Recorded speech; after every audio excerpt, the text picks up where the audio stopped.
শ্রী পাদপত্রে শতকোটি প্রণাম প্রণাম জানাই জগৎজননী পরমারাধ্যা জগৎজননী পরম পূজ্যপাদ শ্রী শ্রী বর্দা ও পরম পূজ্যপাদ শ্রী শ্রী আচার্য দেবের চরণ গৌর শতকোটি প্রণাম। উপস্থিত ঋত্বিক দেবতাকে প্রণাম জানাই সৎসঙ্গে পবিত্র ভক্তবৃন্দ সকলকে যথাযোগ্য প্রণাম ও জয় গুরু। আপনারা সকলে অবগত আছেন পরম প্রেমময় শ্রী শ্রী ঠাকুর অনুকূলচন্দ্রের 138তম শুভ জন্ম মহোৎসব আমাদের বেথুয়াডহরি সৎসঙ্গ বিহারে সাড়ম্বরে পালিত হতে চলছে 11ই জানুয়ারি।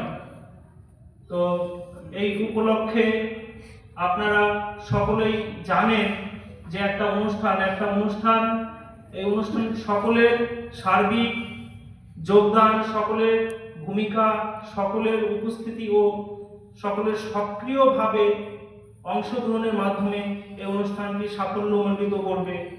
তো আমরা মন্দিরের যারা বয়োজ্যেষ্ঠ আছেন, যারা কর্মী আছেন, সকলেই আমরা গ্রুপে এই বিষয়টি দেওয়া হয়েছে। আর যারা কর্মী আছেন তারা বিভিন্ন উপযোজনা কেন্দ্র ও সর্বত্রভাবে সকলের মধ্যে এই সংবাদটি পৌঁছে দেয়াই আমাদের কাজ। তো আপনারা সকলে এই কাজে কিভাবে এই কাজটি করা যায় সেই বিষয়ে সকলের ভাবা উচিত। বিভিন্ন জায়গায়, বিভিন্ন অনুষ্ঠানে, বিভিন্ন মন্দিরে সাড়ম্বরে পালিত হচ্ছে, আমাদের বেথুয়াডহরিতেও পালিত হবে। তো আমাদের অনুষ্ঠান আমরা কিভাবে প্রভুকে আমাদের সকলের সামনে আমরা তুলে ধরতে পারি, সকলের সামনে আমরা কিভাবে আমাদের অনুষ্ঠানটি সুন্দরভাবে পরিবেশিত করতে পারি, সেই জন্য আমাদের সকলকে এগিয়ে আসতে হবে।